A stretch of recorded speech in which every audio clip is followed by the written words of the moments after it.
Welcome back students, welcome back to this amazing platform the mystery of science.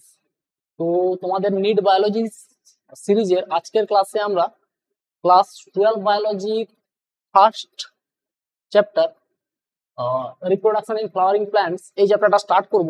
আচ্ছা, এই চ্যাপ্টারটা যদি দেখা হয় তোমাদের যদি এক্সামের পাশে ওইটাকে লক্ষ্য করো তাহলে অত্যন্ত ভাইটাল একটা চ্যাপ্টার।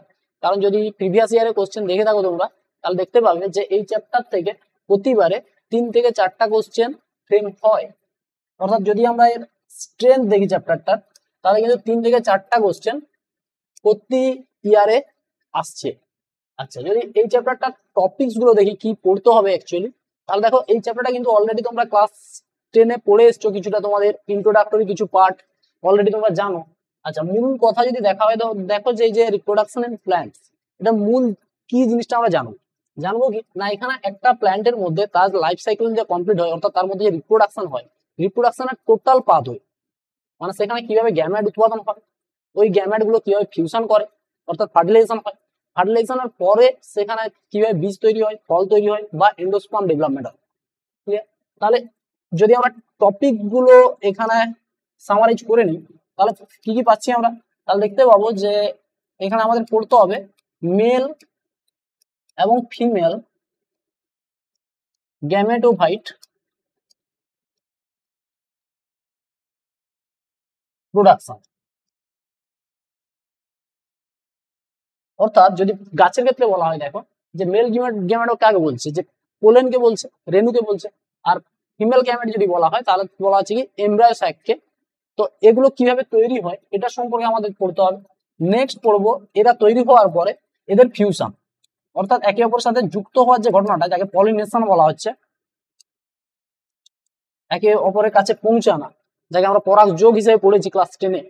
আচ্ছা, এরপরে আমাদের পড়তে হবে নিষেক, ফার্টিলাইজেশন। আচ্ছা, এরপরে পড়তে হবে কিনা ফার্টিলাইজেশন হয়ে যাওয়ার পরে তারপরে যে ঘটনাগুলো থাকছে যাদের পোস্ট ফার্টিলাইজেশন ইভেন্টের মধ্যে পড়ানো হয়, কি কি আছে ওটা না, এখানে সিড কিভাবে তৈরি হয় অথবা ফ্রুট কিভাবে ডেভেলপ হয় এবং এন্ডোস্পার্ম কিভাবে ডেভেলপ হয় বা শস্য কিভাবে ডেভেলপ হয়। আচ্ছা, তাহলে টপিক গুলো শুরু করা যাক। ফার্স্ট টপিক আমাদের তাহলে কি থাকছে, দেখো যে ফুল কি, এটা সম্পর্কে আগে আমরা জানবো। দেখো, ফুল যদি দেখা হয় তো টোটাল যে আমরা প্ল্যান্ট কিংডম দেখি, প্ল্যান্ট কিংডমের মধ্যে ফার্স্ট ফুল দেখতে পাওয়া যায় এনজিওস্পার্মের মধ্যে, অর্থাৎ যে গুপ্তবীজী উদ্ভিদ হয় তার মধ্যেই ফার্স্ট কিন্তু ফ্লাওয়ারিং হ্যাবিট দেখতে পাওয়া যায়। আচ্ছা, ফুল যে তৈরি হয়, ফুল তৈরি হওয়ার ক্ষেত্রে বলা হয় প্রথমেই যে ফুলের ক্ষেত্রে যে ডেফিনেশনটা ইউজ করা হয়, যদি আমরা ডিফাইন করি ফুলকে তাহলে বলা হয় একে মডিফাইং শুট, মডিফাইং শুট অর্থাৎ পরিবর্তিত বিটল। আচ্ছা, শুট জিনিসটা কি যদি বলা হয়, দেখো যে কোনো যদি আমরা ল্যান্ড প্ল্যান্ট দেখি অর্থাৎ এই যে গুপ্তবীজী উদ্ভিদ দেখি, এদের মধ্যে বলা হচ্ছে এই যে টোটাল এই যে ভেজিটেটিভের বডিটা, এর মধ্যে একে দুটো ভাগ করা হচ্ছে। একটা বলা হচ্ছে মাটির নিচের পার্টটা, মাটির নিচের যে পার্টটা থাকছে তাকে বলা হচ্ছে কি রুট, একে আমরা রুট বলছি। আর ওপর দিকে যে পার্টটা একে আমরা বলছি শুট বা বিটপ। তাহলে বিটপের মধ্যে অর্থাৎ মাটির উপরে যা কিছু থাকছে, মনে করো সেখানে পাতা থেকে শুরু করে, তার ডাল থেকে শুরু করে, তার কাণ্ড থেকে শুরু করে প্রত্যেকটা পার্টকে আমরা বলছি শুট। এবং এখানে একটা জিনিস তোমরা অলরেডি জানো যে এখানে যে এই যে ডালগুলো হয়, ডালের অগ্রভাগের দিকে কিংবা এই যে ধরো মূলের কাণ্ডের যে অগ্রভাগের দিকে এখানে বিশেষ কিছু প্রকারের ভাজক কলা প্রেজেন্ট থাকে, যাদের বলা হয় কি shoot apical meristem. Shoot apical meristem, এই শুট অ্যাপিক্যাল মেরিস্টেম করে কি না, এরাই অনবরত এদের মধ্যে ডিভিশন দেখতে পাওয়া যায়, মাইটোটিক ডিভিশন দেখতে পাওয়া যায়। এই মাইটোটিক ডিভিশনের কারণে এরা নতুন নতুন অঙ্গ সৃষ্টি করে, নতুন নতুন ডাল শাখা এগুলো তৈরি করতে থাকে। এই নতুন নতুন ডাল বা শাখা যে তৈরি হয়, মনে করো এখানে যে অ্যাপিক্যাল মেরিস্টেমটা আছে, এ কিভাবে তৈরি করে না, এখানে মাইটোটিক ডিভিশন করে পরপর করে এরকম করে কিছু ইন্টারনোড বানায়, এরকম কিছু নোট তৈরি করে, নোট তৈরি করে, ঠিক। আচ্ছা, এই যে নোটগুলো তৈরি হয়, এই নোটগুলো থেকে পাতা তৈরি হয় বা শাখা তৈরি হয়, ঠিক। আচ্ছা, এখানে ফুল যে তৈরি হয় বলা হচ্ছে, ফুল তৈরি হওয়ার ক্ষেত্রে এই যে পরপর 4টা নোট, এগুলো কি হয়, কম্প্যাক্ট হয়ে যায়, কনডেন্সড হয়ে যায়, কনডেন্সড হয়ে একটা জায়গায় মিলে 4টা স্তবক তৈরি করে। অর্থাৎ এই যে পাতাগুলো ওগুলো মডিফাই হয়ে যায় কিসে না, এখানে বলা আছে ফ্লাওয়ারিং প্রাইমোডিয়াম, অর্থাৎ ফুলের যে বিভিন্ন স্তবকগুলো, চারটা যে স্তবক থাকছে ওগুলো তাহলে পরপর পরপর চারটা নোডে থাকা পাতাগুলোই কি হচ্ছে একটা কনডেন্সড হয়ে যে স্ট্রাকচারটা তৈরি করছে তাকেই আমরা বলছি কি ফুল। তাহলে ফ্লাওয়ারকে কি বলা আছে? Flower is the modifying shoot বা কনডেন্সড শুট। ক্লিয়ার? এবং এই যে ফ্লাওয়ারিংটা হয়, এই যে ফ্লাওয়ারিং এর যে ঘটনাটা, মনে করো ফুল যে আসে গাছের মধ্যে এনজিওস্পার্মের মধ্যে, এটা বলা হচ্ছে যে এই ঘটনাটা প্রিলি ডিটারমাইন্ড হয় বা প্রিভিয়াসলি ডিটারমাইন্ড হয়, অর্থাৎ আগের থেকে এটা স্থির হয়ে যায় যে গাছটার মধ্যে ফুলটা আসবে এবং এক্স্যাক্টলি কোন জায়গাটায় আসবে। নর্মালি কি হয়, ধরো যে জায়গাটা ফুলটা হয় সেখানে প্রথমত একটা কুঁড়ি তৈরি হয়, একটা বাট তৈরি হয়। ওই বাটটা পরে কি করে না, সেখানে কিছু হরমোনের কারণে সেটা মডিফাই হয়ে বা পরিবর্তিত হয়ে ফুল তৈরি করে। অর্থাৎ এই যে প্রিলি যে ডিটারমাইন্ড হচ্ছে, এটাকে স্থির করায় কিছু হরমোন, যেরকম ফ্লোরিজেন তোমরা পড়েছো মনে করো ক্লাস 10-এ, কিছু হরমোন আর কিছু স্ট্রাকচারাল চেঞ্জ। স্ট্রাকচারাল চেঞ্জ বলতে বলা হচ্ছে যেখানে কুড়িটা কিন্তু আগে থেকে দেখতে পাওয়া যায়। তাহলে ফুল তৈরি হওয়ার আগেই কিন্তু সেখানে কিছু সিমটম চলে আসে গাছটার মধ্যে, সেখানে কিছু হরমোনাল স্পেশাল কিছু হরমোন দেখতে পাওয়া যায় যেরকম ফ্লোরিজেন, অথবা দেখতে পাওয়া যায় যে স্ট্রাকচারাল চেঞ্জও কিছু সেখানে লক্ষ্য করা যায়। ঠিক, এবারে আসবো আমরা একটা যে কমপ্লিট ফ্লাওয়ার যদি দেখি, ধরো তার একটা নর্মাল আমরা আউটলাইন স্ট্রাকচার দেখি, তাহলে একটা ফ্লাওয়ারের মধ্যে চারটা স্তবক দেখতে পাওয়া যায়। ঠিক, এই যদি চারটা স্তবকের মধ্যে কি দেখতে পাচ্ছি না, দেখো ফুলটা যে তার যে স্তবকগুলো যে আধারটার উপরে আছে তাকে বলা হচ্ছে কি থ্যালামাস। তাহলে এই যে ফুলটাকে ধরো আউটলাইন স্ট্রাকচারটা এঁকেছি, এটা যে আধারটার উপরে আছে একে নাম দিচ্ছি আমরা পুষ্পপুট বা থ্যালামাস। আচ্ছা, এই থ্যালামাসের উপরে যেহেতু এ ধরে রেখেছে, অন্যান্য স্তবকগুলোকে ধরে রেখেছে, রিসিভ করে রেখেছে, এই জন্য এর আর একটা নামও দেওয়া হয়, একে রিসিপ্টাকেলও বলা হয়। আচ্ছা, এই রিসিপ্টাকেলের উপরে তাহলে কি হচ্ছে না, চারটা স্তবক পরপর সাজানো আছে। আচ্ছা, সেক্ষেত্রে প্রথম যে ফুলের যে প্রথম যে স্তবকটা থাকছে তাকে প্রথম স্তবক ফুলের অ্যাকচুয়ালি আমরা প্রথম ছোট থেকে পড়ে আসছি, কাকে বলা হয়? বৃত্তিকে বলা হয়। এবং বৃত্তির যে প্রত্যেকটা অংশ তাকে কি বলা হয়? বৃত্তাংশ। বৃত্তাংশকে বলা হয় সেপাল। ক্লিয়ার? তাহলে এই সেপাল যদি বলা হয় বৃত্তাংশ, এটা কার একক দাঁড়াচ্ছে? বৃত্তির, অর্থাৎ ইউনিট অফ ক্যালিক্স। ক্যালিক্স সাধারণত হয় বৃত্তি। আচ্ছা, এরপরে দেখো এই যে তারপরে আসছে কি দ্বিতীয় স্তবক, সেকেন্ড ওর্বের মধ্যে যদি আমরা দেখি যে পাপড়িগুলো আসছে, পাপড়িগুলোকে দল বলা হয় বা পেটাল বলা হয়। পেটাল। আচ্ছা, পেটাল যদি দেখা হয় এটা কার ইউনিট হয়? ইউনিট অফ করোলা। আচ্ছা, এরপরে আসছে তৃতীয় স্তবক এবং চতুর্থ স্তবক। এই যে তৃতীয় স্তবক আর চতুর্থ স্তবক এটাই অ্যাকচুয়ালি ফুলের ক্ষেত্রে মূল যে রোলটা প্লে করে, কারণ ফুল যে তৈরি হয়, ফুল তৈরি হওয়ার মূল উদ্দেশ্য কি থাকে? রিপ্রোডাকশনে সাহায্য করা। একে রিপ্রোডাক্টিভ অর্গান বলা হয় গাছের ক্ষেত্রে। তাহলে রিপ্রোডাকশনে সাহায্য করার জন্য ফুলের মূলত দুটো স্তবক ভাইটাল রোল প্লে করে, তার পুংস্তবক আর স্ত্রীস্তবক। পুংস্তবক তাহলে চলে আসছে আমার 3 নম্বর স্তবক। আচ্ছা, পুংস্তবকের যে অংশগুলো তাকে বলা হচ্ছে কিনা পুংকেশ চক্র। এই পুংকেশ চক্রের মধ্যে তাহলে ধরো একে বলা হচ্ছে কি, একে বলা হচ্ছে স্টেমেন। একে আমরা জানছি কি স্টেমেন নামে, যাকে বলা হচ্ছে তাহলে ইউনিট অফ পুংস্তবক বা এন্ড্রোসিয়াম। আচ্ছা, এরপরে আসছে তার চতুর্থ স্তবক, যাকে বলছি আমরা কি না পিস্টিল। একে পিস্টিল বলা হচ্ছে, স্ত্রীস্তবক। আচ্ছা, এটা তাহলে কার পার্ট হচ্ছে না গর্ভকেশ চক্রের ইউনিট অফ গাইনোইসিয়াম। আচ্ছা, ক্লিয়ার? তাহলে আমরা চারটা স্তবক লিখে নিয়েছি পরপর করে। এখানে আর একটা জিনিস তোমাদের মাথায় রাখতে হবে, এই যে ধরো যে কোনো ফুলের ক্ষেত্রে যে দুটো স্তবক এখানে থাকছে, কোনটা না এই যে বৃত্তি আর দলমণ্ডল, অর্থাৎ ক্যালিক্স আর করোলা, এরা কিন্তু সাপোর্টিভ অর্গান হিসেবে থাকে বা এদের অ্যাক্সেসরি বলবো। এদের বলা হচ্ছে যে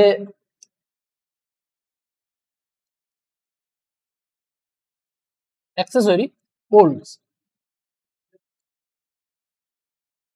অ্যাক্সেসরি পোলস।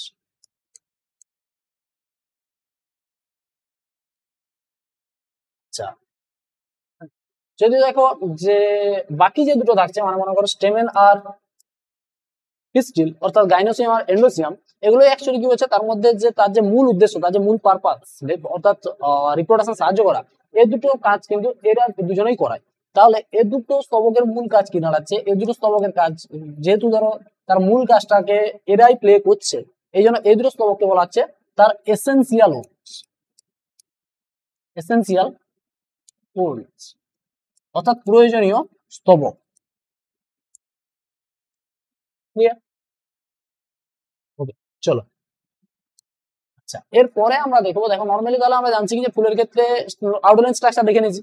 এবারে আমাদের উদ্দেশ্য কি চ্যাপ্টারটাই মুভ করা, যে গাছের ক্ষেত্রে অর্থাৎ যে এনজিওস্পার্ম হয় তার মধ্যে তার টোটাল এমব্রিওলজিটাকে জানা, তার মধ্যে কিভাবে গ্যামেটস গুলো তৈরি হয়, তার মধ্যে ফিউশন হয়। আচ্ছা, সেকেন্ড এগুলো যদি জানতে হয়, মূলত আমাদের টার্গেট থাকবে দুটো স্তবকের স্ট্রাকচার সম্পর্কে জানা, তার পুংস্তবক আর স্ত্রীস্তবক। আচ্ছা, পুংস্তবকের একককে আমরা কি নামে জানছি স্টেমেন নামে। আচ্ছা, নর্মালি যদি দেখা হয় যে একটা গাছের মধ্যে যদি আমরা স্টেমেন দেখি, স্টেমেন তো অবশ্যই এরকম একটা স্ট্রাকচার হয় যেখানে দেখতে পাওয়া যায় যে তার একটা ফিলামেন্টাস একটা পার্ট থাকছে, যাকে বলা হয় ফিলামেন্ট। যে ফিলামেন্টাস দণ্ডাকৃতি পার্টটা বা পুংদণ্ড নামে তোমরা জানো একে অলরেডি। আচ্ছা, এর যে উপরের দিকের পার্টটা একে বলা হচ্ছে অ্যান্থার বা পরাগধানী। ক্লিয়ার? আচ্ছা, এই যে ফিলামেন্ট হয়, ফিলামেন্টের যে নিচের দিকের পার্টটা, অর্থাৎ যে পার্টটা ধরো স্টার্টিং এ আছে, যে পার্টটা থ্যালামাসের থেকে স্টার্ট হচ্ছে, অর্থাৎ তার প্রক্সিমাল যে ইন্টটা, এই যে প্রক্সিমাল ইন্টটা থাকছে, এই প্রক্সিমাল ইন্টটা এটা অ্যাটাচ থাকে, স্টে অ্যাটাচড, জুড়ে থাকে উইথ থ্যালামাস অর পেটাল, অথবা দলমণ্ডলের সাথে এটা জুড়ে থাকে। ক্লিয়ার? আচ্ছা, এবারে দেখো এই যে অ্যাকচুয়ালি আমরা যে ধরো স্টেমেনটা এঁকেছি, এই স্টেমেনটার মধ্যে তার মধ্যে যে রেণুগুলো তৈরি হয়, এটা অ্যাকচুয়ালি এই পার্টটার মধ্যে তৈরি হয়, উপরের পরাগধানী পার্টটার মধ্যে। তাহলে আমাদের যদি বুঝতে হয় যে কিভাবে রেণুগুলো তৈরি হয়, তাহলে আমাদের অ্যাকচুয়ালি অ্যান্থারটার ফার্দার কিছু স্ট্রাকচারাল ডিটেলস জানা উচিত। সেক্ষেত্রে এই অ্যান্থারটাকে আমরা ডাইসেক্ট করে অবশ্যই দেখবো যে এর মধ্যে কি কি গঠনগুলো থাকছে, বা তাদের কাজ কি, বা তারা কিভাবে পোলেন গ্রেইনস বা রেণু তৈরিতে সাহায্য করে। তো সেক্ষেত্রে আমরা কি হচ্ছে, তাহলে অ্যান্থারকে ডাইসেক্ট করে এখানে দেখছি। আচ্ছা, এখানে আর কয়েকটা কথা তোমাকে মাথায় রাখতে হবে। এই যে ধরো অ্যান্থারটা হয়, অ্যান্থারের মাঝামাঝি এই যে ফিলামেন্টটা আমরা বলছিলাম, এই যে ফিলামেন্টটা, এটা কিন্তু একে কি করে না, এরকম লম্বি ভাবে এটা বিভক্ত করে রাখে। এটা এখানে লংগিটিউডাল গ্রুপ দেখতে পাওয়া যায়। এই গ্রুপটাকে বলা হয় কানেকটিভ। একে আমরা কানেকটিভ নামে জানছি, যেটা কি করছে, সম্পূর্ণ অ্যান্থারটাকে দুটো লোবে ভেঙে দেয়। এবং এটা ডিটেলস এখানে আমরা দেখছি। তাহলে যখন ধরো একে ডাইসেক্ট করে এদিকে ফেলছি, তাহলে ছবিটা আমরা এরকম কিছুটা পাচ্ছি। যে ছবিটা দেখতে পাওয়া যাচ্ছে কি, যে একটা অ্যান্থারকে কাটলে মূলত তার চারটা কর্নার যুক্ত একটা শেপ দেখতে পাওয়া যায়। অর্থাৎ এর যদি আমরা শেপটা দেখি, তাহলে কিরকম পাচ্ছি না, এটা ট্রাইগোনাল চতুষ্কোণী একটা স্ট্রাকচার, ট্রাইগোনাল শেপ হয়। আচ্ছা, এবং কি জানছি যে এর মাঝে, তাহলে এই যে আমার অ্যান্সারটা ডাইসেক্ট করার পরে এই যে ধরো মনে করো এটা ফিলামেন্টটা, আচ্ছা এটা কি জানছি, এই যে ফিলামেন্টটা এটা কন্টিনিউ থাকছে, এটা কানেকটিভ হিসেবে কন্টিনিউ থাকছে। আচ্ছা, তাহলে এই জায়গাটার নাম আমরা কি বলছি, এই যে জিনিসটা দেখতে পাচ্ছি আমরা, এর নাম বলছি কি কানেকটিভ। একে আমরা বলছি কানেকটিভ। আচ্ছা, এই কানেকটিভটা কি করছে, একে দুটো লোবে ভেঙে দিয়েছে। আচ্ছা, কানেকটিভের ক্ষেত্রে আরেকটা জিনিস মাথায় রাখবে, এটা কিছু স্টেরাইল টিস্যু দিয়ে তৈরি হয়, স্টেরাইল টিস্যু দিয়ে তৈরি হয়। ক্লিয়ার? আচ্ছা, স্টেরাইল কেন বলা হচ্ছে, কারণ দেখো নরমালি কি হয়, যে একটা অ্যান্থার যে হয়, অ্যান্থারের সেন্ট্রালি যে সমস্ত সেলগুলো প্রেজেন্ট থাকে, তাদের মধ্যে পোলেন গ্রেইন তৈরি করার ক্ষমতা থাকে, তারা ডিভাইড করে, তারা ফার্টাইল হয়, অর্থাৎ তাদের মধ্যে ডিভিশন করার ক্ষমতা থাকছে। কিন্তু এখানে যে সেলগুলো থাকছে, যারা কানেকটিভ বানাচ্ছে, এই যে সেলগুলো, এরা কিন্তু স্টেরাইল হয়, এদের মধ্যে বিভাজন করার ক্ষমতা থাকছে না, এরা বন্ধা প্রকৃতির হয়। আচ্ছা, এখানে এই কানেকটিভটা থাকার কারণে টোটাল যে আমার যে এই যে অ্যান্সারটা, এটা দুটো লোবে তাহলে ভেঙে যাচ্ছে। ঠিক? আচ্ছা, এই যে দুটো লোব, তাহলে এখানে এদিকে একটা লোব, এদিকে একটা লোব, মাঝখানে আমার এই যে কানেকটিভটা থাকছে, এটা তাহলে একে দুটো লোবে ভেঙে কি করছে, একে বাইলোব স্ট্রাকচার দিচ্ছে, একে বাইলোব একটা স্ট্রাকচার প্রোভাইড করছে। ঠিক? এবং বাইলোব হওয়ার পরে দেখো এই যে প্রত্যেকটা লোব, তাহলে এদিকে একটা লোব, এদিকে একটা লোব, এই লোবগুলোর মাঝে এরকম করে হালকা একটা সেপ্টাম, একটা হালকা বিভেদ প্রাচীর লক্ষ্য করা যায়, যে বিভেদ প্রাচীরটা করে কি, প্রত্যেকটা লোবকে দুটো থিকাতে ভেঙে দেয়। যে স্ট্রাকচার গুলো এরপর থেকে যাচ্ছে, ধরো এদিকে একটা এদিকে একটা, এদের নাম দেওয়া হচ্ছে থিকা। তাহলে আমরা বলতে পারি যে অ্যান্থার ডাইথিকাসও হয়, ডাইথিকাস পয়েন্টটাও তোমাদের মনে রাখতে হবে, যেটা ডাইথিকাস প্রকৃতির হয়। আচ্ছা, আর একটা জিনিস দেখো, এই যে থিকার ভেতরের দিকে প্রায় সার্কুলার, সম্পূর্ণ গোলাকার নয়, নিয়ারলি সার্কুলার কিছু স্ট্রাকচার দেখতে পাওয়া যাচ্ছে, যে গোলাকার স্ট্রাকচার গুলো দেখতে পাচ্ছি, এদের বলা হচ্ছে মাইক্রোস্পোরাঞ্জিয়াম। এদের বলা হয় মাইক্রোস্পোরাঞ্জিয়াম। তাহলে মাইক্রোস্পোরাঞ্জিয়াম এই যে স্ট্রাকচার গুলো, এগুলো টোটাল একটা অ্যান্সারের মধ্যে 4টা থাকছে, যেগুলো নাম্বার কটা হচ্ছে তাহলে 4টা। আচ্ছা, 4টা হওয়ার কারণে এদের আমরা হ্যাঁ, এদের আমরা বলছি কি না, এই জন্য একটা অ্যান্সারকে লেখা হয় টেট্রাস্পোরাঞ্জিয়েট। টেট্রাস্পোরাঞ্জিয়েট, ক্লিয়ার? আচ্ছা, এখানে ডাইথিকাস, তাহলে কথাটা ডাইথিকাস, হ্যাঁ, এই সেন্সে তাহলে আমরা একে ডাইথিকাস বলছি। তাহলে এই কয়েকটা পয়েন্ট এখানে মাথায় রাখতে হবে তোমাদের, যেটা বাইলোব স্ট্রাকচার হয় একটা অ্যান্সারকে কাটালে ধর বাইলোব স্ট্রাকচার দেখতে পাই। আচ্ছা, এটা ডাইথিকাস প্রকৃতির হয় কেন না, প্রত্যেকটা যে লোব হয় তার মধ্যে একটা কিছুটা একটা হালকা সেপ্টাম প্রেজেন্ট থাকছে, যেটা তাকে দুটো থিকাতে ভেঙে দিচ্ছে, এই জন্য ডাইথিকাস স্ট্রাকচার বলা হচ্ছে। আচ্ছা, টোটাল যেহেতু 4টা মাইক্রোস্পোরাঞ্জিয়াম প্রেজেন্ট থাকছে, এই জন্য একে টেট্রাস্পোরাঞ্জিয়েট বলা হয়। আচ্ছা, এরপরে আমরা এই যে ধরো মাইক্রোস্পোরাঞ্জিয়াম, এর ফার্দার স্ট্রাকচারাল ডিটেলস দেখবো। এর জন্য আমরা কি করবো, কোনো একটা মাইক্রোস্পোরাঞ্জিয়ামকে নিয়ে তার মধ্যে আর একটু স্ট্রাকচারাল ডিটেলস জানবো, কারণ অ্যাকচুয়ালি হয় কি, আমাদের টার্গেট হচ্ছে পোলেন গ্রেইন কোথায় তৈরি হয় এটা সম্পর্কে জানা। পোলেন গ্রেইন অ্যাকচুয়ালি তৈরি হয় মাইক্রোস্পোরাঞ্জিয়ামের মধ্যে, তাই মাইক্রোস্পোরাঞ্জিয়ামটাকে নিয়ে এবারে আমরা মুভ করবো, এর স্ট্রাকচারাল ডিটেলস একটু দেখবো। চলো দেখো, তাহলে মাইক্রোস্পোরাঞ্জিয়াম যদি দেখা হয়, এরকম করে 4টা থাকছে টোটাল একটা অ্যান্সারের মধ্যে। এই যে মাইক্রোস্পোরাঞ্জিয়াম গুলো, এগুলো বলা হচ্ছে, ফার্স্ট যে পয়েন্টটা তোমাদের মাথায় রাখতে হবে কি না, যদি আমরা শেপ দেখি, এই যে মাইক্রোস্পোরাঞ্জিয়ামের যদি শেপ দেখি, তাহলে বলা হচ্ছে কি নিয়ারলি সার্কুলার, অর্থাৎ পুরোপুরি সার্কুলার নয়, পুরোপুরি গোলাকার নয়। এবং এটা কেন এরকম হয়, কারণ এটা প্লেস থাকছে একটা কর্নারের দিকে, যেটা কর্নারটা ধরো কমপ্লিট হয়নি, এই জন্য এটাও কি হচ্ছে নিয়ারলি সার্কুলার ধরা হচ্ছে। আচ্ছা দেখো, এই যে তোমার মাইক্রোস্পোরাঞ্জিয়াম হয়, মাইক্রোস্পোরাঞ্জিয়ামের যে ওয়াল গুলো হয়, তার বাইরের দিকে যে ওয়াল গুলো থাকছে, এগুলো বেশ কয়েকটি লেয়ারে ভেঙে থাকে। এই লেয়ার গুলো মূলত 4টা লেয়ার থাকছে। একবারে বাইরের যে লেয়ারটা প্রেজেন্ট থাকছে, একে বলা হয় এপিডার্মিস। এপিডার্মিস সেকেন্ড লেয়ারের মধ্যে মাল্টিপল লেয়ারও দেখতে পাওয়া যায়, যেটা সেকেন্ড লেয়ার হয়, একে বলা হয় এন্ডোথেসিয়াম। এন্ডোথেসিয়াম। এরপরে চলে আসে থার্ড লেয়ার, যেটা বলা হয় মিডিল লেয়ার বা মধ্যপর্দা, মিডিল লেয়ার। আচ্ছা, এরপরে চলে আসছে না কিছু এরকম কিছু বিশেষ প্রকারের সেল নিয়ে তৈরি একটা বিশেষ পর্দা, যাকে বলা হয় ট্যাপেটাম। ট্যাপেটাম। আচ্ছা, তোমাদের কিন্তু ধরো একবারে বাইরে থেকে ভেতরে পর্যন্ত এই যে টোটাল যে সিকোয়েন্সটা, এই সিকোয়েন্সটা কিন্তু তোমাদের মনে রাখতে হবে। তাহলে ফার্স্ট আসছে কি, ফার্স্ট বলা হয় এপিডার্মিস, সেকেন্ড বলা হচ্ছে এন্ডোথেসিয়াম, থার্ড লেয়ার বলা হচ্ছে মিডিল লেয়ার, আর ফোর্থ বলা হচ্ছে ট্যাপেটাম। এবং এই যে ট্যাপেটাম হয়, ট্যাপেটাম সম্পর্কে একটু মাথায় রাখবে, ট্যাপেটামে যে সমস্ত সেলগুলো দেখতে পাওয়া যায়, এরা মাল্টি নিউক্লিয়েটেড হয়, অর্থাৎ এর মধ্যে নিউক্লিয়াসের সংখ্যা মোর দেন 1 হয়, একের অধিক নিউক্লিয়াস যুক্ত হয়, ক্লিয়ার? এবং এর মধ্যে যে সাইটোপ্লাজম গুলো থাকে, এগুলো ডেন্সলি প্যাকড থাকে, এর মধ্যে ডেন্স সাইটোপ্লাজম লক্ষ্য করা যায়, ক্লিয়ার? অ্যাকচুয়ালি কি হয় না, এই যে ট্যাপেটাম হয়, ট্যাপেটামের মধ্যে ডেন্স সাইটোপ্লাজম থাকার কারণ বলা হচ্ছে যে এ প্রচুর পরিমাণে নিউট্রিয়েন্টস ধরে রাখে। যে নিউট্রিয়েন্টস গুলো করে কি না, যখন এখানে পোলেন গ্রেইন তৈরি হওয়া শুরু করে, ওই পোলেন গ্রেইন গুলোকে সার্ভাইভ করার জন্য প্রয়োজনীয় রসদ দেয়, প্রয়োজনীয় খাবারটা দেয়, তাকে নিউট্রিয়েন্টস প্রদান করে, ক্লিয়ার? তাহলে ট্যাপেটামের আর একটা পয়েন্ট এখানে তোমাদের মাথায় রাখতে হবে, ট্যাপেটাম করে কি না, নারিশ করে, অর্থাৎ পুষ্টি পদার্থ দেয়, নারিশ করে, নারিশ দা ডেভেলপিং, যে সমস্ত পোলেন গ্রেইন গুলো ডেভেলপিং স্টেজে আছে, ডেভেলপিং পোলেন গ্রেইনস।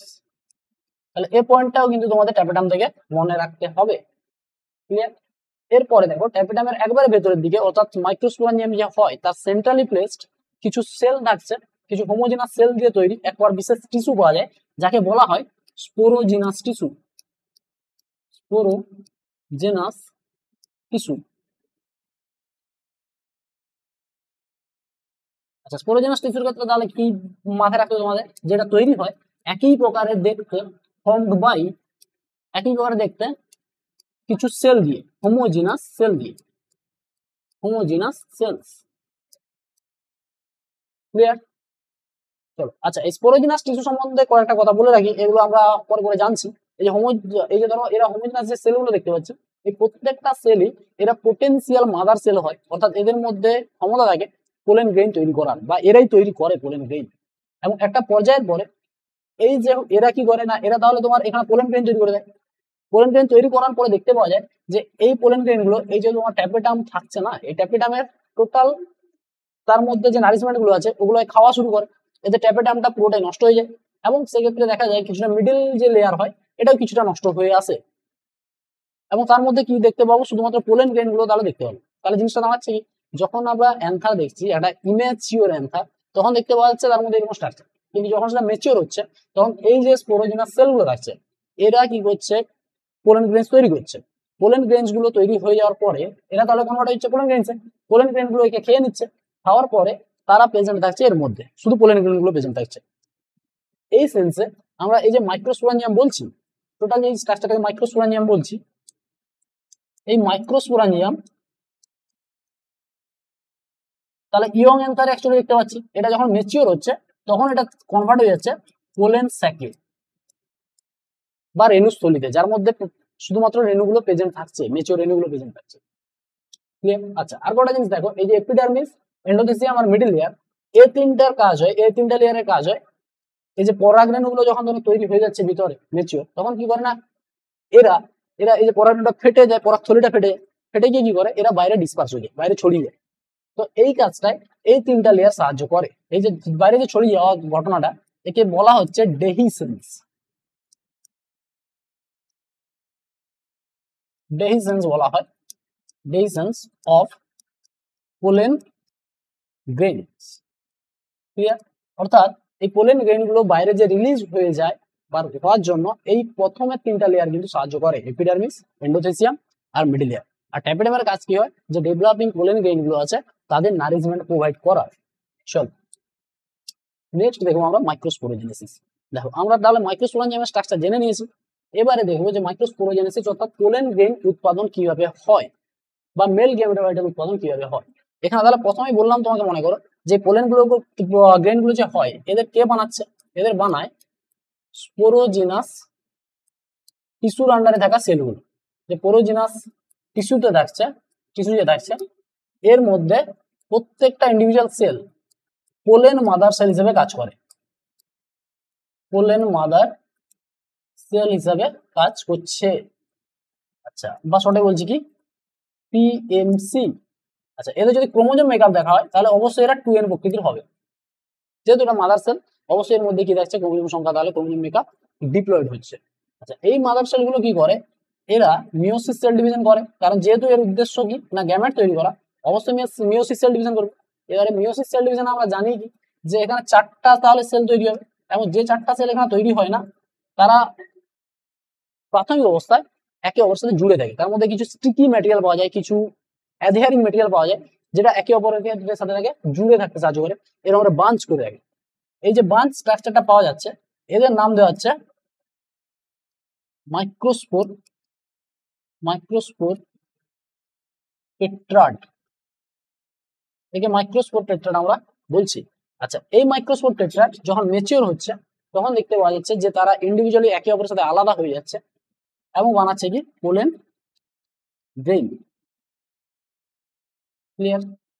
তাহলে টোটাল ডেভেলপমেন্টাল প্রসেসটা তোমরা বুঝতে পারছো। কি বলা হচ্ছে, যে স্পোরোজিনাস টিস্যু যে ছিল, এই স্পোরোজিনাস টিস্যু, এই স্পোরোজিনাস টিস্যু এর প্রত্যেকটা ইন্ডিভিজুয়াল সেল একটা পোটেনশিয়াল মাদার সেল হিসেবে কাজ করতে পারে, যাদের আমরা পোলেন মাদার সেল বলছি।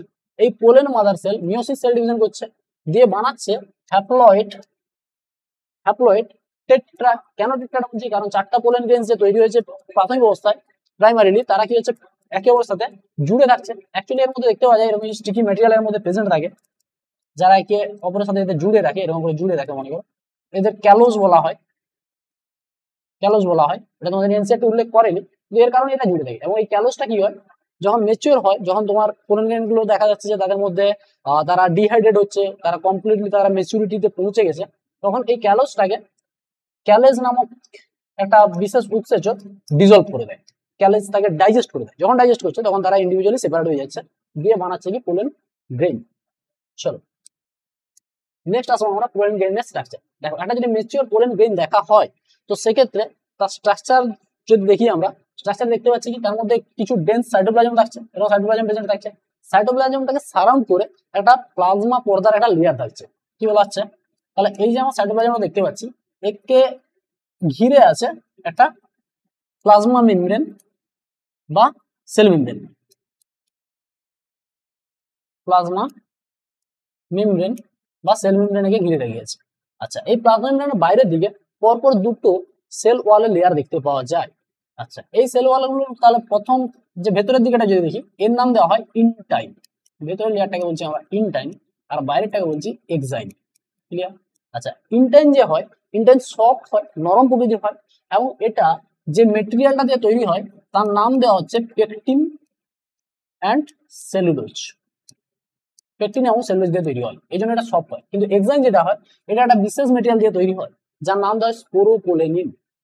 খুবই ভাইটাল একটা পয়েন্ট, স্পোরোপোলেনিনটা মাথায় রাখবে কোথায় থাকছে, প্রচুর কোশ্চেন আসে এখান থেকে। স্পোরোপোলেনিন, স্পোরোপোলেন যদি দেখা হয় তাহলে কোথায় পাওয়া যাচ্ছে, যে পোলেন গ্রেইন হয় এর এক্সাইনে পাওয়া যায়। স্পোরোপোলেনের এর পিকুলিয়ারিটি কি আছে, এর বিশেষত্ব কি আছে, এর বিশেষত্ব যদি বলা হয় যে এটা হাইলি রেজিস্ট্যান্ট হয়, উইথস্ট্যান্ড করে যেতে পারে। হাইলি রেজিস্ট্যান্ট হয় কিসের সাপেক্ষে, না হাই টেম্পারেচার, হাই টেম্পারেচার বা স্ট্রং অ্যাসিড অথবা স্ট্রং অ্যালকালি বা ক্ষারের সাপেক্ষে কিন্তু এটা নষ্ট হয় না। তাহলে কি মাথায় রাখতে হবে তোমাকে, যে এই যে পোলেন গ্রেন গুলো হয়, পোলেন গ্রেনের বাইরের যে আবরণটা হয় এটা স্পোরোপোলেনিন দিয়ে তৈরি হয়। এই স্পোরোপোলেনিন হাইলি রেজিস্ট্যান্ট একটা বায়োটিক মেটেরিয়াল হয়, যেটা ইজিলি একে নষ্ট করতে পারে না। বাইরের টেম্পারেচার যদি সেখানে হাই টেম্পারেচার দেওয়া হয় নষ্ট হবে না, কিংবা তাকে যদি স্ট্রং অ্যাসিডে রাখা হয়, ট্রিটমেন্ট করানো হয় তবুও নষ্ট হয় না, কিংবা তাকে যদি আমরা স্ট্রং ক্ষারেও রাখি তাতেও কিন্তু নষ্ট হয় না। এবারে তুমি বলবে যে এটা স্পোরোপোলেনিন কেনই বা থাকে এখানে। দেখো নর্মালি কি জানছি আমরা, যে পোলেন গ্রেনটা যখন ম্যাচিওর হয় তখন তার মধ্যে সে একটা সমস্যা ফেস করে, তাকে বাইরে বেরাতে হবে, গিয়ে কি হবে বাইরে পরিবেশে তাকে রিলিজ হওয়ার পরে সে গিয়ে পৌঁছবে কোথায়, স্টিগমার উপরে বা স্ত্রীস্তবকের গিয়ে পৌঁছবে। তাহলে এই যে তোমার বাইরে যে যে হার্সনেস, অর্থাৎ তার যে বডি থেকে বেরিয়ে যাওয়ার জন্য যখন তোমার গাছটাকে রিলিজ করছে বা পুংস্তবক থেকে রিলিজ করছে বাইরে পরিবেশে ওপেন এনভায়রনমেন্টে, সেক্ষেত্রে তাকে নিজেকে প্রোটেক্ট রাখার জন্য এরকম কিছু একটা মেটেরিয়ালের দরকার পড়ে। এবং খুব ইন্টারেস্টিংলি এই স্পোরোপোলেনিন এ পর্যন্ত পাওয়া সবচেয়ে বায়োটিক হাইলি রেজিস্ট্যান্ট মেটেরিয়াল হিসেবে ধরা হয়। এবং এটা এতটাই ভাবে রেজিস্ট্যান্ট হয় যে আজকের দিনে যে ফসিল পাওয়া যায়, জীবাশ্ম পাওয়া যায়, তার মধ্যে কিছু স্পোর পাওয়া যাচ্ছে, ইনট্যাক্ট পাওয়া যায়, অক্ষত অবস্থায় পাওয়া যায়। কেন পাওয়া যাচ্ছে, শুধুমাত্র স্পোরোপোলেনিন তাদের মধ্যে প্রেজেন্ট থাকার কারণে। তার স্পোরোপোলেনিন কি করছে না, এই যে পোলেন গ্রেইন এর ভায়াবিলিটি, এর জীবন সত্তাটাকে বজায় রাখতে সাহায্য করছে, একে বাঁচিয়ে রাখতে সাহায্য করছে বাইরের হার্স এনভায়রনমেন্টের মধ্যে। ক্লিয়ার? চলো, আচ্ছা এছাড়া দেখো এই স্পোরোপোলিন দিয়ে যে তৈরি এক্সাইনটা, বাইরে যে আবরণটা, এটা কিছু কিছু জায়গায় এটা কন্টিনিউ থাকে না, গ্যাপ সৃষ্টি করে। যেরকম এখানে তোমরা দেখতে পাচ্ছ যে গ্যাপটা সৃষ্টি হয়েছে, এই গ্যাপটাকে নাম দেওয়া হয় জার্ম পোর, একে আমরা জার্ম পোর বলছি। আচ্ছা, এই জার্ম পোর কি কাজ করে দেখো, জার্ম পোরের যদি কাজ বলা হয় তাহলে বলা হচ্ছে এই যে আমার পোলেন গ্রেনটা এই যখন রিলিজ করে এর উদ্দেশ্য কি, এর উদ্দেশ্য হচ্ছে একই প্রজাতির কোনো গাছে বা একই প্রজাতির কোনো ফুলের মধ্যে গিয়ে তার যে স্টিগমা থাকছে, তার যে গর্ভাশয় থাকছে, তার যে স্টিগমা পার্টটা, গর্ভমুণ্ডটা, এখানে গিয়ে পড়া, এখানে গিয়ে পড়া, এখানে পড়ার পরে যেহেতু ধরো এখানে এইটা যদি কন্টিনিউ থাকে তাহলে এখানে জার্ম পোর্টটার যে জার্ম টিউবটা তৈরি হবে বা এখানে যে পোলেন টিউবটা তৈরি হবে এটা রিলিজ করার ক্ষেত্রে ঝামেলা হবে। তাহলে পোলেন টিউব কি হয় না, এই জায়গার দিকে পোলেন টিউব ফরমেশনটা হয়। তাহলে জার্ম পোরের কাজ কি বলা হচ্ছে, যে এটা ইনিশিয়েট করছে, শুরু করাচ্ছে, initiate the formation of pollen tube. কোন সময়টা বলা যেতে পারে, ডিউরিং পলিনেশন, যখন পরাগযোগ হচ্ছে, বা আফটার পলিনেশন বলা যেতে পারে। আচ্ছা, এছাড়া বলা যায় যে এই জায়গাটা দিয়ে যখন ধরো পোলেন টিউব তৈরি হয় তাহলে পোলেন টিউব দিয়ে কি হয়, যে মেল গ্যামেটোফাইট হয়, এটা সম্পর্কে আমরা জানবো। এই সেলগুলো এখান থেকে নেমে যায়। চলো, ওকে, চলো নেক্সট স্লাইডে তাহলে দেখবো কি আমরা, যে এই যে পোলেন গ্রেইন হয়, পোলেন গ্রেইনের মধ্যে ধরো কিছু হ্যাপ্লয়েড সেল তৈরি হতে থাকে, তখনই আমরা তাকে কিন্তু অ্যাকচুয়ালি পোলেন গ্রেইনের ডেভেলপমেন্টটাকে তাকে টিপিক্যাল পোলেন গ্রেইন তখনই বলবো যখন তার মধ্যে এই যে সেলগুলো তৈরি হয় সেলগুলো কমপ্লিট হয়ে যায়। অ্যাকচুয়ালি একটা টিপিক্যাল যদি পোলেন গ্রেইন বলা হয় তার মধ্যে 3টে হ্যাপ্লয়েড সেল তৈরি হয়। ক্লিয়ার? আচ্ছা, কিভাবে তৈরি হয় যদি বলা হয় দেখো, তাহলে এটা বলছি আমরা যখন প্রাথমিকভাবে একটা পোলেন গ্রেইন তৈরি হয়েছে যার মধ্যে দেখতে পাচ্ছি কি একটা নিউক্লিয়াস প্রেজেন্ট আছে, জাস্ট সাইটোপ্লাজম আছে এবং নিউক্লিয়াস প্রেজেন্ট আছে। আচ্ছা, এরপরে দেখতে পাচ্ছি এই যে, তাহলে এটাকে আমরা বলছি ধরো এটা সেকেন্ড স্টেপে হচ্ছে ধরো এটা নিউক্লিয়াস, আর এর যে দুটো যে স্ট্রাকচার এদের বলছি আমরা ভ্যাকুয়াল। কারণ ভ্যাকুয়াল নরমালি তোমরা জানো যে ভ্যাকুয়াল যে হয় এরা ছোট ছোট ছোট ছোট এরকম অনেকগুলো গহ্বর থাকে, পরে তারা ফিউজ করে একটা বড় ভ্যাকুয়াল তৈরি করে। ঠিক? আচ্ছা, তাহলে এটা ফিউজ করে গিয়ে বলছি কি একটা সিঙ্গেল ভ্যাকুয়াল তৈরি করছে, গহ্বর তৈরি করছে। আর এই যে ধরো নিউক্লিয়াসটা, এই নিউক্লিয়াসটা কি হয় না প্রাথমিকভাবে ডিভাইড করে, এবং এই যে ডিভাইডেশনটা হয় এটা অ্যাসিমেট্রিক হয়, এটা সমানভাবে হয় না। তাহলে কি বলা হচ্ছে এটা অ্যাসিমেট্রিক স্পিন্ডল তৈরি করে দিয়ে ডিভাইড করে। এর ফলে কি হয় যে রেজাল্টেন্ট সেলগুলো আসছে, রেজাল্টেন্ট যে নিউক্লিয়াস দুটো আসছে, আচ্ছা সেগুলো কি হয় অসমান হয়ে যায়। তাহলে একটা বড় একটা ছোট। এখানে আমরা এঁকেছি দেখো যে উপরে যে এই যে সেলটা দেখতে পাচ্ছি যার মধ্যে নিউক্লিয়াসটা বড় দেখতে পাচ্ছি একে বলছি আমরা ভেজিটেটিভ সেল। ভেজিটেটিভ সেল বড় সেলটাকে, আর যে ছোট সেলটা থাকছে ছোট নিউক্লিয়াস যুক্ত একে বলছি আমরা জেনারেটিভ সেল। Generative sell. আচ্ছা, যেটা ভেজিটেটিভ সেল হয়, ভেজিটেটিভ সেলের ক্ষেত্রে আর এক কয়টা পয়েন্ট তাহলে মাথায় রাখবে যে এটা তাহলে লার্জ হয়, বিগার হয়। আচ্ছা, এবং বলা হচ্ছে কি যে এর মধ্যে নিউক্লিয়াসটাও বড় হয়। তাহলে এখানে লার্জ সেল তো অবশ্যই, এর সাথে বিগার নিউক্লিয়াসও বলা যেতে পারে, নিউক্লিয়াস বড় হয়। এবং এই নিউক্লিয়াসটা এটা আরেকটা মাথায় রাখবে যে এটা ইরেগুলার হয়, অর্থাৎ এর যে শেপ হয় এটা কোনো নির্দিষ্ট আকৃতির হয় না, ইরেগুলার টাইপের। ক্লিয়ার?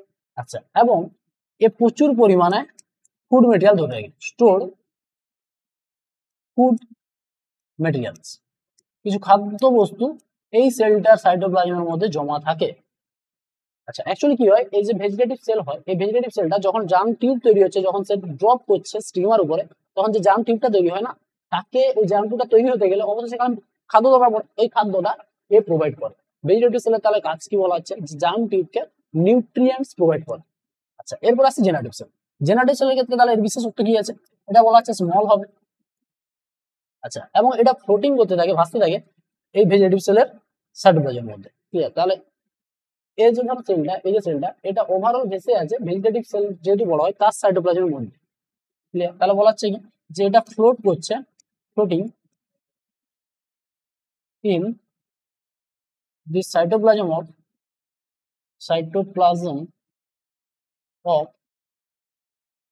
Vegetative sell.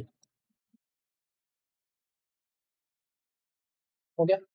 আচ্ছা, এর যে নিউক্লিয়াসটা হয় এর নিউক্লিয়াসের বিশেষত্ব কি রয়েছে, এর নিউক্লিয়াস ইজ স্পিন্ডিল সেল। এর নিউক্লিয়াসটা স্পিন্ডিল শেপ হয়, অর্থাৎ এই নিউক্লিয়াসটা যে শেপ হয় এটা দুদিকটা এটা চাপা থাকে, একে স্পিন্ডিল শেপ বলা হয়, টেপারিং ইন্ড দেখতে পাওয়া যায়। চলো, আচ্ছা এখানে আর কয়টা পয়েন্ট তোমরা মিলাবে। এই যে ফাইনালি তাহলে বলা হচ্ছে দেখো আমি বলেছিলাম মনে করে যে এই যে ফাইনাল টিপিক্যাল যে আমি পোলেন গ্রেইন দেখতে পাই এর মধ্যে দুটো সেল নয় কিন্তু 3টে সেল আলটিমেট তৈরি হয়, কিন্তু ম্যাক্সিমাম প্ল্যান্টের মধ্যে এইখান পর্যন্ত ডেভেলপমেন্টটা এগায়, অর্থাৎ এটা ইনিশিয়ালি প্রত্যেকটা প্ল্যান্টের মধ্যে আমরা এটাই দেখতে পাবো। কিন্তু কিছু কিছু প্ল্যান্টের মধ্যে বলা হচ্ছে 40% এনজিওস্পার্মের মধ্যে এখানে থামে না, এই জেনারেটিভ সেলটা আবার ডিভাইড করে মাইটোটিকেল দিয়ে আলটিমেট বানিয়ে নেয় 3টা সেল। ঠিক? তাহলে কি বলা হচ্ছে যদি আমরা ধরো ইন 60% এনজিওস্পার্মের মধ্যে দেখি,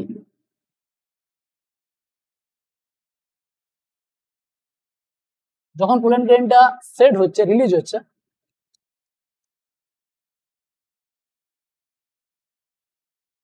সেট ইন 3 সেল না 2 সেল স্টেজ, যার মধ্যে দেখতে পাচ্ছি কি একটা ভেজিটেটিভ প্লাস একটা জেনারেটিভ সেল। আচ্ছা, বাকি যে লেফট 40% আমরা বলছি যে এনজিওস্পার্ম এর মধ্যে বলা আছে পোলেন গ্রেইনটা কিন্তু শেডেড হয় কিসে না 3 সেল স্টেজে রিলিজ করে, যেক্ষেত্রে আমরা দেখতে পাবো একটা ভেজিটেটিভ সেল কিন্তু জেনারেটিভ সেলটা আরেকবার ডিভাইড করে গেছে মাইটোটিকেল যে দুটো জেনারেটিভ সেল তৈরি করছে। আচ্ছা, এবার একটা কনসেপ্ট তোমাকে আমরা বললাম কি যে ফাইনালি কিন্তু যে কোনো পোলেন গ্রেইন যদি একটা আদর্শ পোলেন গ্রেইন হয় তার মধ্যে 3টা হ্যাপ্লয়েড সেল প্রেজেন্ট থাকে, তাহলে একটা পর্যায়ে কিন্তু এও এটাতে কনভার্ট হয়। কিন্তু এই কনভার্সনটা কোথায় হয়? এই যে কনভার্টটা হচ্ছে ধরো এটা অ্যাকচুয়ালি এই পোলেন গ্রেইন গুলো এর ক্ষেত্রে যখন এরা ড্রপ করছে স্টিগমার উপরে, এই স্টিগমার উপরে যখন ড্রপ করছে দিয়ে পোলেন টিউবটা বানাচ্ছে, এই পোলেন টিউবের মধ্যে তার মধ্যে দুটো সেল থাকছে, দুটো সেল এখানে রিলিজ করাচ্ছে, তারপরে জেনারেটিভ সেলটা আর এখানে মাল্টি ডিভিশন করে 3টা সেল বানাচ্ছে। ঠিক আছে, তাহলে দাঁড়াচ্ছে কি না, যদি বলা হয় 60% এনজিওস্পার্মের মধ্যে তার যে পোলেন গ্রেইনের ডেভেলপমেন্টটা সেটা কমপ্লিট হয় না যতক্ষণ না সে ড্রপ করছে স্টিগমার উপরে। স্টিগমার উপরে ড্রপ করার পরে সে যখন পোলেন টিউবটা বানাচ্ছে, পোলেন টিউবের মধ্যে তার যে জেনারেটিভ সেল আছে সে ফার্দার ডিভাইড করে দিয়ে দুটো সেলে কনভার্ট হয় দিয়ে আলটিমেট 3 সেল স্টেজে পৌঁছায়। নেক্সট দেখবো আমরা পোলেন গ্রেইন কিভাবে মানুষের বিভিন্ন হেলথ প্রবলেম সৃষ্টি করতে পারে। আচ্ছা দেখো, পোলেন গ্রেইন অ্যাকচুয়ালি কি হয় না, যেহেতু এরা মাইক্রোস্কোপিক হয়, এরা অনেক সময় যেহেতু বাইরের ওপেন এয়ারে রিলিজ করে যাচ্ছে তাহলে বাতাসে প্রেজেন্ট থাকে, এবং এরা কি করে আমাদের যে ব্রিদিং এর সাথে আমাদের শ্বাস প্রশ্বাসের সাথে আমাদের ফুসফুসে এক্সেস হয় বা আমাদের শ্বাস ট্র্যাকে ঢুকে দিয়ে কিছু পোলেন গ্রেইন, কিছু বিশেষ প্রজাতির গাছের pollen grain severe allergy cause করে। তাহলে এর কারণে সিভিয়ার সিভিয়ার অ্যালার্জি হতে পারে।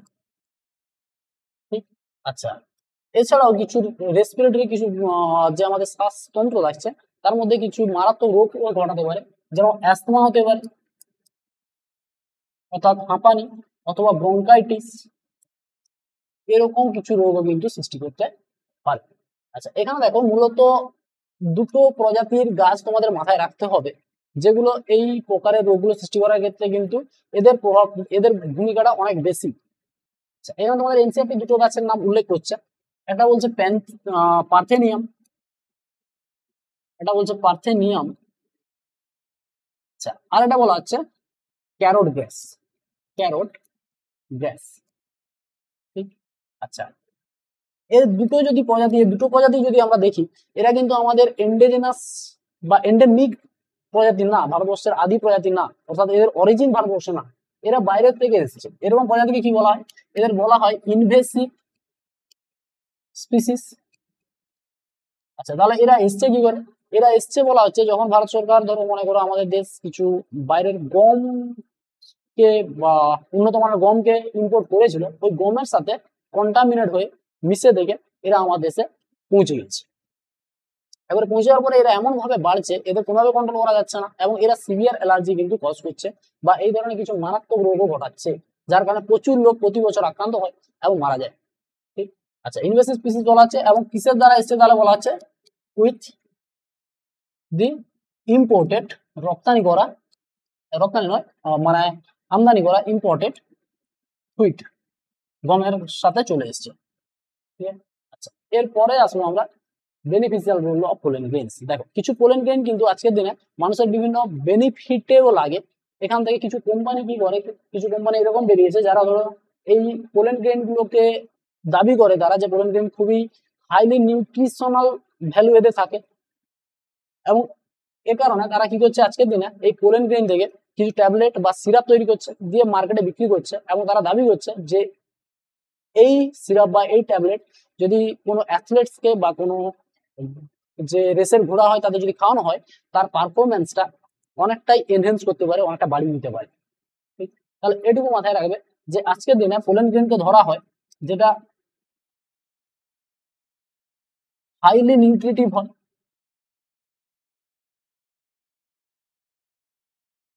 হাই নিউট্রিশনাল ভ্যালু থাকছে।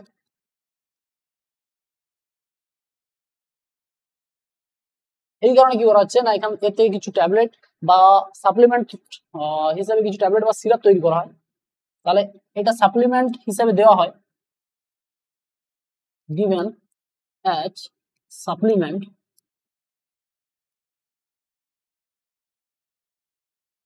to athletes and race horse। কিছু স্পোর্টস পার্সনকে কিছু কিংবা ধরো যে রেসের ঘোড়া হয় তাকে খাওয়ানো হয়, এবং দাবি করা হয় এর ফলে তাদের বিশ্বাস ওইরকমই আছে যারা খাওয়ায় তারা মনে করে যে এর কারণে কি হয়, তার পারফরমেন্সটা অনেক গুণ ইনক্রিজ করে যায়। চল, আচ্ছা নেক্সট দেখবো ভায়াবিলিটি অফ পোলেন গ্রেনস। দেখো এই যে পোলেন গ্রেনস পড়ছি আমরা, পোলেন গ্রেনস সম্পর্কে কয়টা কথা তাহলে আমরা প্রথমেই জেনেছি যে পোলেন গ্রেনস কি হয় না তৈরি হচ্ছে তাহলে কি কোথায়, মেল গ্যামেটোফাইট হিসাবে অ্যান্থারের মধ্যে, এবং সেখান থেকে রিলিজ করে যাচ্ছে হার্স এনভায়রনমেন্টের মধ্যে। হার্স এনভায়রনমেন্টের মধ্যে রিলিজ করার কারণে তার মধ্যে একটা সম্ভাবনা থাকছে যে সেটা নষ্ট হয়ে যেতে পারে, বাইরের পরিবেশটার কাছে সহ্য নাও করতে পারে। তো তাকে প্রোটেক্ট করার জন্য কি থাকছে না, তার যে বাইরের আবরণটা আছে এক্সাইন আছে, এক্সাইনের মধ্যে একটা বিশেষ মেটেরিয়াল লাগছে যাকে নাম দিচ্ছি আমরা স্পোরোপোলিন। স্পোরোপোলিন কি হচ্ছে, তাকে এই হার্স এনভায়রনমেন্ট থেকে তাকে প্রোটেক্ট করে রাখছে। আচ্ছা এই যে ধরো পোলেন গ্রেনসটা, এর উদ্দেশ্য কি না, এটা অ্যাক্সেস হওয়া স্টিগমার উপরে গিয়ে পড়বে, দিয়ে কি করবে সেখান থেকে ধরো জার্মিনেট হবে, দিয়ে জাম পড়বে আর পোলেন টিউব তৈরি করবে। তাহলে এই ঘটনাটা পর্যন্ত হতে গেলে পোলেন গ্রেনসটার হাতে কিন্তু খুব একটা বেশি টাইম থাকে না, বিভিন্ন প্রজাতির ক্ষেত্রে ভেরি করে অবশ্য। সে ওই টাইমের মধ্যে গিয়ে স্টিগমার উপরে পড়া দরকার আছে, যাতে তার ওই যে জৈবিক সত্তাটা বজায় থাকে। তাহলে একটা পোলেন গ্রেনসের মধ্যে তার তৈরি হওয়ার পর থেকে, রিলিজ করার পর থেকে স্টিগমার উপরে পড়ার যে মাঝে গ্যাপটা, স্টিগমার উপরে পড়া এবং জার্মিনেট করার মাঝে যে এই যে জৈবনিক সত্তাটা, এটা যতদিন বজায় থাকে তাকে তার বলছি ভায়াবিলিটি। ক্লিয়ার? এবং এটা কি বলা হচ্ছে, এটা স্পিসিস টু স্পিসিস ভ্যারি করে, বিভিন্ন গাছের মধ্যে বিভিন্ন হতে পারে। যেরকম ধরো কিছু সিরাল প্ল্যান্টস, সিরাল বলতে মনে করো যাদের বলছি আমরা দানা শস্য, এই দানা শস্যের মধ্যে যেমন ধরো গমের ক্ষেত্রে হুইট অথবা রাইস, ধান বা গমের ক্ষেত্রে এদের মধ্যে বলা হচ্ছে যে এই ভায়াবিলিটিটা আপ টু 30 মিনিটস দেখতে পাওয়া যায়, অর্থাৎ 30 মিনিটের মধ্যে ওই পোলেন গ্রেনটা রিলিজ করার পর থেকে স্টিগমার উপর পড়া দরকার আছে। 30 মিনিট পেরিয়ে গেলে কিন্তু তার মধ্যে জার্মিনেট করার ক্ষমতা থাকবে না, তার ভায়াবিলিটি নষ্ট হয়ে যাবে। ঠিক? আচ্ছা কিছু উন্নত গাছে কিছু এরকম কিছু প্ল্যান্ট গ্রুপ আছে, যেমন ধরো 3টে গ্রুপ তোমাদের মনে রাখতে হবে, রোজেসি, সোলেনেসি আর লেগুমিনোসি।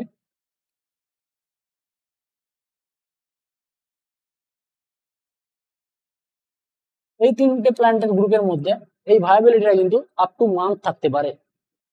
তাহলে এর ক্ষেত্রে বলা হচ্ছে এর ভায়াবিলিটি আপ টু মান্থস, কয়েক মাস অফ ইনট্যাক্ট ঠিক থাকতে পারে।